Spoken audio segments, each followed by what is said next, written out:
ମାଲକାନଗିରି ଜିଲ୍ଲା ପ୍ରଶାସନ ପକ୍ଷରୁ ଆରମ୍ଭ ହୋଇଯାଇଥିବା ଓଡ଼ିଆ ପକ୍ଷ ପାଳନ ଉତ୍ସବ ପବିତ୍ର ପଣା ସଂକ୍ରାନ୍ତି ଅବସରରେ ଉଦ୍ଯାପିତ ହୋଇଯାଇଛି।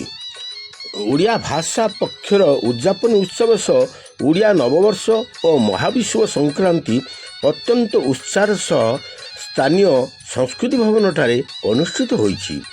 ଏହି କାର୍ଯ୍ୟକ୍ରମରେ ଉପଜିଲ୍ଲାପାଳ ଦୁର୍ଯ୍ୟୋଧନ ଭୋଇ ମୁଖ୍ୟ ଅତିଥି ଭାବେ ଯୋଗ ଦେଇଥିବା ବେଳେ ଜିଲ୍ଲା ସମାଜ ମଙ୍ଗଳ ଅଧିକାରୀ ଗୌରୀ ନାୟକ, ଜିଲ୍ଲା ଖାଦ୍ୟ ସୁରକ୍ଷା ଅଧିକାରୀ ପ୍ରଭାସ ସେଠୀ, ପ୍ରୋଗ୍ରାମ ଅଫିସର ଇନ୍ଦିରା ପ୍ରଧାନ ଓ ସିଡିପିଓ ରେଖା ଶୋଭା ସୁନ୍ଦର ସମ୍ମାନିତ ଅତିଥି ଭାବେ ଉପସ୍ଥିତ ଥିଲେ। ଓଡ଼ିଆ ଭାଷା ପକ୍ଷ ପାଳନର ମୂଳ ଲକ୍ଷ୍ୟ ହେଉଛି ମାତୃଭାଷାର ପ୍ରସାର ଓ ବ୍ୟବହାରକୁ ପ୍ରତ୍ୟେକ ସ୍ତରରେ ପହଞ୍ଚାଇବା। ଏହି ଅବସରରେ ଉପଜିଲ୍ଲାପାଳ କହିଥିଲେ ଯେ ଓଡ଼ିଆ ଭାଷା ଆମର ସ୍ୱାଭିମାନ ଓ ପରିଚୟ। ଆମ ସଂସ୍କୃତି ଓ ପରମ୍ପରାକୁ ଆଗାମୀ ପିଢ଼ି ପାଖରେ ପହଞ୍ଚାଇବା ପାଇଁ ମାତୃଭାଷାର ବ୍ୟବହାର ଅପରିହାର୍ଯ୍ୟ।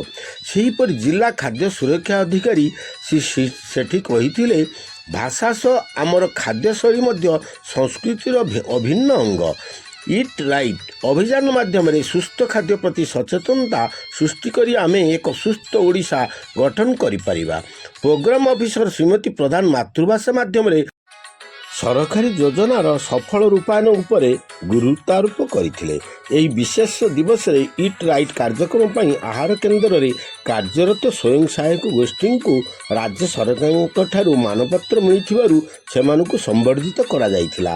କାର୍ଯ୍ୟକ୍ରମରେ ଆୟୋଜିତ ଝୋଟି, ପିଠାପଣା ଓ ହୁଳହୁଳି ପ୍ରତିଯୋଗିତାରେ କୃତି ପ୍ରତିଯୋଗୀମାନଙ୍କୁ ପୁରସ୍କାର ପ୍ରଦାନ କରାଯାଇଥିଲା। ଜିଲ୍ଲା ସୂଚନା ଓ ଲୋକସମ୍ପର୍କ ଅଧିକାରୀ ପ୍ରମିଳା ମାଝୀଙ୍କ ପରିଚାଳନାରେ ଅନୁଷ୍ଠିତ ଏହି ଉତ୍ସବକୁ ଜିଲ୍ଲା ସଂସ୍କୃତି ବିଭାଗ ଓ ସମାଜ ମଙ୍ଗଳ ବିଭାଗର କର୍ମଚାରୀମାନେ ସହଯୋଗ କରିଥିଲେ।